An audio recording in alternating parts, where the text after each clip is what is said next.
It's early. I'm not fully up yet, but I gotta say this before I lose the motivation.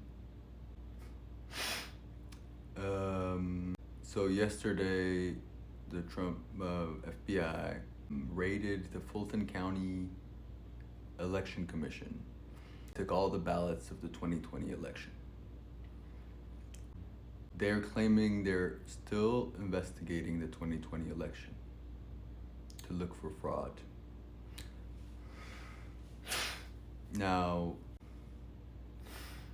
as you can imagine, there is no accountability. Nobody knows what happens to those ballots. Nobody knows what they're going to come up with from those ballots. They might, in a few days, announce that all the ballots were for Trump. Who knows? But this story is very important because in the context of the narrative on right now, it's very serious. Let me explain. So to begin with, the narrative on the right is very different from the narrative you're seeing on mainstream media. If you watch CNN, MSNBC, if you tangentially follow the news, the information you're getting, that your sources are passing along, is very different than the information the people on the right are getting. When I say people on the right, I'm talking about conservatives who also don't trust mainstream media, get most of their information from YouTube, from content creators. Those people, the most fervent followers, tend to disseminate that information down to their friends, family, and that's how the right is staying informed, if you call it that, misinformed, on events right now. These people are the most active and the most vocal of the right wing. So the people who I'm talking about, the people who watch the content I'm about to talk about. So this content includes, Laura Loomers, the Nick Shirley's, the YouTube and social media content creators that speak on news and politics, and there's a wide range of them. There's people who specialize in specific things, but they tend to have an overarching narrative that's kind of unified. So there's like abortion, anti-abortion specific YouTubers, or like Christian conservative YouTubers, or trad wife, whatever you have, or there's the male version, whatever. All those, they have their own niche groups that they speak to, and but as a whole, they have a very unified, overarching theme and storyline.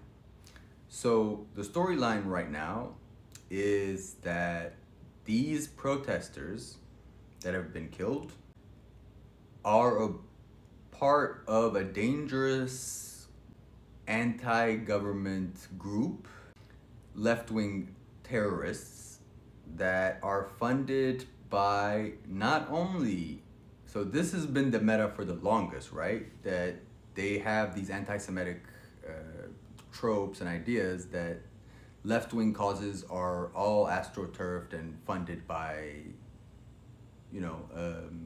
the Jews. Like they say, like, oh, it's George. Always the name always mentioned is George Soros.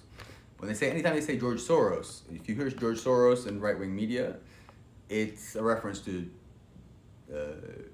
Jews. It's saying it's an anti-Semitic call, right? So they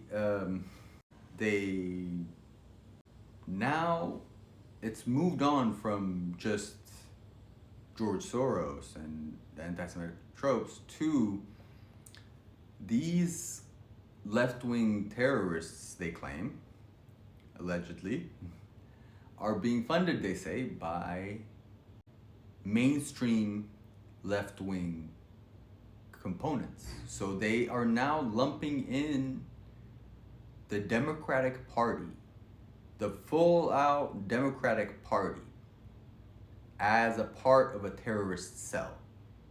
So they say, I was listening to Don Jr. or Eric, one of them. I can't really tell them apart very well.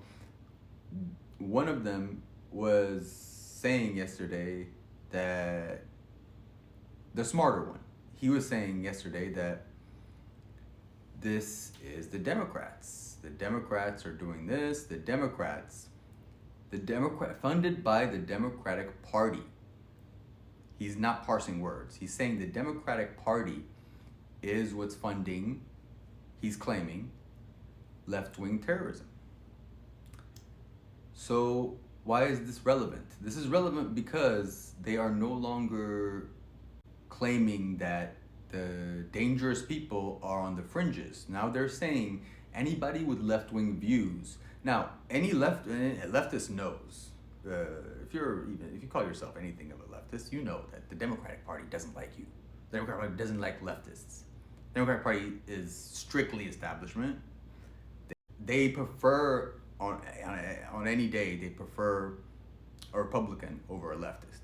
Like if it's a Republican going up against a leftist, there's a very good likelihood that they will support the Republican. As we've seen in New York, that's why they supported Cuomo running, as a whatever independent against Mamdani. Like they would do anything to avoid Mamdani. If Cuomo went to the Republican Party and ran, they would support Cuomo as a Republican. They don't care. But according to the meta on the right now, the Democratic Party is a deep left-wing terrorist cell. So they're pumping this into the brains of their viewers every day, of their constituents every day. The Democratic Party. Anybody that seems Democratic, that seems left-wing in any way, slightly left of center, is a terrorist cell, is part of a terrorist cell. Now with this ballot theft, the FBI just came in and raided and took all the ballots. I'm about to run out of time. What's happening is they might be building a context for going after Democrats in the House, in the Senate, like Democrats, to say that or in state houses and to say, no, you see, they're part of a terrorist cell that's subverting democracy, so we need to get rid of them. That might be a context by which they hope to beat the deficit they're in for the midterms and for elections going forward. Maybe stop elections, maybe it's not whatever, but this could be the context. That's the danger. So yeah, be careful what you hear in the next soon about elections, about ballots. Like, pay attention, keep your eyes open, and also follow me. Watching right-wing media is not for the weak.